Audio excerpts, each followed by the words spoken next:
열왕기상 22장 3절로 8절까지의 말씀, 우리 다 찾으신 줄 알고 함께 봉독하겠습니다. 이스라엘의 왕이 그의 신하들에게 이르되 길르앗 라못은 본래 우리의 것인 줄을 너희가 알지 못하느냐? 우리가 어찌 아람 왕의 손에서 도로 찾지 아니하고 잠잠히 있으리요 하고, 여호사밧에게 이르되 당신은 나와 함께 길르앗 라못으로 가서 싸우시겠느냐? 여호사밧이 이스라엘 왕에게 이르되 나는 당신과 같고 내 백성은 당신의 백성과 같고 내 말들도 당신의 말들과 같으니이다. 여호사밧이 또 이스라엘의 왕에게 이르되 청하건대 먼저 여호와의 말씀이 어떠하신지 물어보소서. 이스라엘의 왕이 이에 선지자 400명쯤 모으고 그들에게 이르되 내가 길르앗 라못에 가서 싸우랴 말랴. 그들이 이르되 올라가소서. 주께서 그 성읍을 왕의 손에 넘기시리이다. 여호사밧이 이르되 이외에 우리가 물을 만한 여호와의 선지자가 여기 있지 아니하니이까. 이스라엘 왕이 여호사밧 왕에게 이르되 아직도 이물라의 아들 미가야 한 사람이 있으니 그로 말미암아 여호와께 물을 수 있으나 그는 내게 대하여 길한 일은 예언하지 아니하고 흉한 일만 예언하기로 내가 그를 미워하나이다. 여호사밧이 이르되 왕은 그런 말씀을 마소서. 아멘. 오늘은 날마다 성경 열왕기상 22장을 살펴보는 시간입니다. 이 열왕기상 22장에서는 아합이 전투에서 죽는 그러한 큰 일이 나타나고 있습니다. 이 오늘 본문에 읽지 않았지만 열왕기상 22장은 처음에 시작을 할 때 이 북이스라엘 아합이 왕으로 있는 이 분열왕국 중에 북이스라엘과 남유다가 이스라엘 가운데 갈라지게 되지 않았습니까? 그래서 남유다는 여호사밧 왕이 다스리는 그 통치 가운데 있는 것이고, 이 북이스라엘은 이제 아합이라고 하는 아주 악한 왕이 계속적으로 통치를 하고 있는데, 이 아합이 이 아람과 3년 동안 전쟁이 없이 잘 지내고 있었는데, 그 가운데서 어찌된 영문인지 예전에 우리 땅이었던 길르앗 라못을 찾고 싶다라고 하는 그러한 것을 신하들에게 이야기를 합니다. 그러면서 여호사밧 왕에게 제안을 하죠. 나와 같이 올라가서 동맹을 맺어서 저 아람 군대와 싸우겠느냐라고 이야기하니까 흔쾌히 좋다고 얘기하면서 이 여호사밧은 한 가지를 제안하죠. 그런데 다 좋은데 우리가 먼저 5절 말씀해 보니까 여호와의 말씀이 어떠하신지 물어보고 가자, 그렇게 이야기를 합니다. 그러니까 이 북이스라엘에 있던 선지자들 400명이 다 이야기하기를 올라가소서, 주께서 그 성읍을 왕의 손에 넘기시리이다라고 하면서 그렇게 옆에서 이야기하는 것을 봅니다. 그러니까 7절에 다시 여호사밧이 이렇게 이야기하죠. 한 400명쯤 되면은 만족할 만하지 않습니까? 그런데 여호사밧이 이렇게 이야기하죠. 이 외에 우리가 물을 만한 여호와의 선지자가 여기 있지 아니하니까 라고 그렇게 이야기를 합니다. 그러니까 8절에 아합이 이야기하기를 있기는 있죠. 미가야라는 한 사람이 있는데 그 사람은 나한테 좋은 예언하는 것이 아니라 늘 흉한 예언만 하기 때문에 내가 그를 미워합니다 라고 그렇게 이야기하니까 여호사밧이 그런 말씀을 하는 것은 옳지 않습니다 라고 그렇게 이야기를 합니다.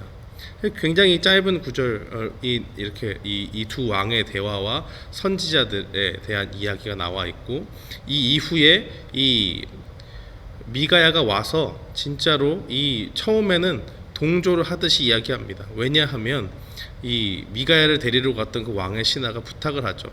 다들 저렇게 얘기하니까 다른 그 선지자들처럼 선지자들 400명과 또 읽지 않았지만 여기에 아주 이 선지자 400명과 류를 같이 하는 이 왕에게 좋은 얘기만 하는 시드기야라는 또 그 선지자가 있는데, 그 사람은 또 철로 뿔을 만들어 가지고 마치 승리를 상징하듯이 하나님께서 우리에게 확실한 승리를 주셨습니다라고 그렇게 이야기를 합니다. 거짓 선지자인데 그렇게 뭔가 이렇게 액션을 보여줘요.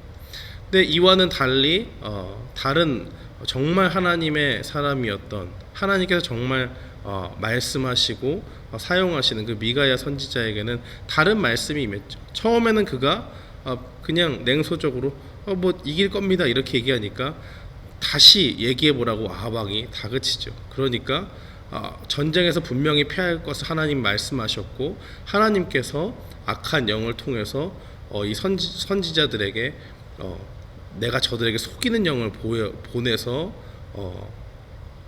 그들을 속여서 아합 왕을 속여서 전쟁에 나가서 아합이 죽게 될 수 있도록 하겠다. 하나님 앞에서 어떤 악한 영이 그렇게 허락을 받고 하나님께서 그럼 그렇게 하라고 그렇게 허락하신 일들을 이야기합니다. 그러면서 하나님이 아합 왕의 악행들을 보고 진노하셨기 때문에 하나님이 이런 일들을 버리시고 많은 사람들을 통해서 이 아합 왕을 속여서 전쟁에 나갈 수 있도록 그렇게 하셨다라고 이야기를 하죠. 그래서 결국 그 말씀을 듣지 않고 이 아합 왕은 미가야를 가두고 전쟁에 돌아올 때까지 옥에 가두라고 그렇게 이야기합니다. 그리고 나서 여호사밧과 함께 출정을 했다가 그는 아합은 변장을 해서 아람과의 전투에서 싸우다가 화살을 맞아서 죽게 되는 그러한 일들이 발생을 하죠. 사랑하는 성도 여러분, 오늘의 본문 말씀을 통해서 우리는 무엇을 깨달을 수가 있습니까? 두 가지를 분명히 기억해야 됩니다. 첫 번째는 우리가 인생을 살면서 욕심이 아니라 바로 하나님의 뜻을 구해야 되고 그 가운데서 우리가 모든 결정을 해나가야 된다는 것을 분명히 기억해야 됩니다. 이 아합이 갑자기 무슨 특별한 이유가 있어서 그런 것은 아니고 아람 사람들과 잘 지내다가 갑자기 길르앗 라못이 본래 우리 것인 줄 알지 못하냐 갑자기 자기가 뭔가를 이렇게 원하는 그런 마음들이 생겼어요. 그래서 그 가운데서 하나님의 뜻은 이 아합에겐 중요하지 않습니다. 왜요? 우리가 나봇의 포도원을 아합이 어떻게 탈취한 것을 분명히 보지 않았습니까? 그가 처음에는 동조하지 않았지만 이세벨이 나봇을 죽이고 그 땅을 아합에게 바치는 그 과정 가서 아무것도 묻지 않잖아요. 왜요? 관심이 없어요. 그냥 그가 원하는 것이라면 얻어야 되는 것이 이 아합이라는 왕의 특징인 것이고 늘 자기의 욕심에 이끌려서 그 땅을 내가 얻고 싶다, 뭔가를 하고 싶다 그러면 하나님의 뜻은 중요하지 않고 묻지도 않습니다. 원래 그냥 그것을 내가 갖고 싶은 거예요. 그런데 옆에서 여호사밧의 태도는 좀 다르죠. 남유다 왕이었던 여호사밧은 그래도 아합 왕보다는 하나님을 경외하는 사람입니다. 그래서 여호사밧이 물을 때에 하나님의 뜻을 물어보자라고 그렇게 이야기를 하지 않습니까? 그러니까 여호사밧은 왕이 가면 같이 가겠지만 왜냐면 동맹이니까 같이 가서 싸울 수 있지만 정말 하나님의 뜻이 거기에 있는지 우리가 확인하고 가자 이야기하는 것입니다. 전제가 뭐냐면 하나님이 막으시면 우리가 가지 말아야 되지 않겠느냐라는 것이죠. 사랑하는 성도 여러분, 우리도 정말 이럴 때가 자주 있다는 것을 분명히 기억을 해야 됩니다. 우리는 순간순간 하나님의 자녀로 산다고 하면서 하나님의 뜻이 제일 중요하고 주님의 말씀에 순종하는 것이 가장 좋고 바른 길이라는 것을 알면서도 때때로는 우리의 욕심에 눈이 멀어서 그 말씀을 듣지 못하고 때로는 관심조차 두지 않을 때가 있습니다. 마치 이 욕심에 이끌려 사는 아합의 모습과도 같은 모습이 바로 우리에게도 있다는 사실입니다. 사랑하는 성도 여러분, 그렇기 때문에 성경은 정과 욕심을 십자가에 못 박으라고 이야기하는 것입니다. 갈라디아에서 분명하게 나와 있죠. 왜요? 정과 욕심은 그 모든 육체의 정욕과 나의 욕심들이 하나님의 그 길과는 정반대로 가는 경우가 많기 때문에 하나님께서 그것을 다 십자가에 못 박고 오로지 하나님의 뜻만을 구하면서 나아가는 것이 성도의 참된 모습이다라는 것을 분명히 보여주고 있습니다. 두 번째로 우리가 기억해야 될 것은 욕심을 버리는 삶뿐만이 아니라 하나님의 말씀 가운데서 나의 잘못을 지적하는 경우, 하나님의 말씀이 나에게 뭔가 찔림이 있는 경우에는 또는 나의 욕심과 완전히 반대되는 그러한 요구를 할 때는 분명히 나의 욕심을 꺾고 나의 뜻을 꺾고 하나님 앞에 순종하는 그런 믿음이 필요하다는 것을 분명히 보여줍니다. 이 8절 말씀에 보니까 아합이 미가야를 싫어하는 이유가 분명히 나타나죠. 다른 데 있지 않습니다. 저가 항상 나한테 좋은 예언은 안 하고 자꾸 흉하고 나쁜 예언만 하기 때문에 내가 싫어한다 라고 그렇게 이야기하죠. 그러면 우리는 생각해 볼 수가 있습니다. 정말 하나님은 아합에게 정말 나쁜 일만 늘 아합에게 늘 나쁜 것만 나쁜 소식만을 전했느냐? 가만히 생각해 보면, 한 걸음 더 나아가 생각해 보면 아합이 늘 하나님과 대치했다는 사실을 볼 수가 있습니다. 하나님의 뜻은 늘 완전하고 선하시잖아요. 그 길로 가면 생명의 길이 있는 것이고, 인간의 생각으로는 야, 이거 조금 아닌 것 같은데, 이렇게 하면 실패할 확률이 높을 것 같은데 라고 생각하지만, 천지를 지으시고 만물을 다스리신 하나님께서 말씀하시면 그 뜻을 막을 자가 없다는 것을 우리는 분명히 알고 있습니다. 그런데 다른 거짓 선지자들과는 달리 정말로 하나님의 말씀을 전하는, 그래서 여호사밧도 들어서 이미 알고 있는 미가야라는 선지자가 이 근처에 있고, 정말 다른 선지자는 몰라도 그 사람은 확실히 하나님의 뜻을 안다라는 것을 알고 있기 때문에 7절에 다시 한번 이야기하잖아요. 이 중에서 우리가 물을 만한 여호와의 선지자가 있지 않습니까? 그 말은 뭐예요? 진짜로 하나님의 뜻을 참되고 진실하게 전하는 하나님의 사람이 있지 않습니까? 라고 이야기하는 것이죠. 왜 아합은 그 미가의 선지자의 말이 늘 흉하게 들리느냐?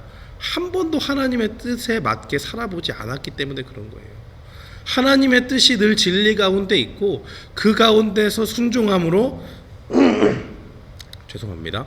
그 가운데 순종함으로 하나님의 뜻 가운데 있는 참된 진리, 평안, 또 하나님의 인도하심, 하나님의 일하심을 보고, 야, 이렇게 내가 순종하니까 하나님의 말씀이 선한 것을 이제 알고, 하나님도 정말 나의 뜻과 늘 반대해서 나쁜 분인 줄만 알았는데, 그것이 아니라 하나님을 따라갈 때 참된 소망이 있구나라는 것을 깨달아야 되는데 그런 적이 없어요. 그러니까 늘 하나님의 말씀이 자신의 앞길을 막는 흉한 예언으로밖에 들리지 않습니다. 사랑하는 성도 여러분, 우리는 이 말씀을 분명히 기억해야 됩니다. 무엇을 기억해야 되냐면, 우리의 뜻이 하나님과 자꾸 상충될 때가 있어요. 그럴 때는 뭔가 우리에게 잘못이 있다는 것을 분명히 기억해야 됩니다. 말씀을 있는데 듣고 찔립니다.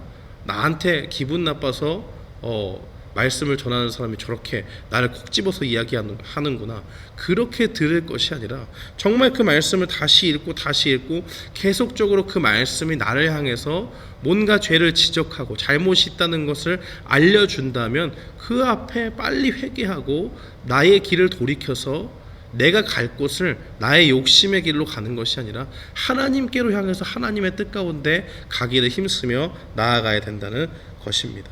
사랑하는 성도 여러분, 오늘 이 말씀을 기억하면서 우리는 우리 자신의 욕심을 버리는 훈련 가운데 늘 나아가야 될 줄 믿습니다.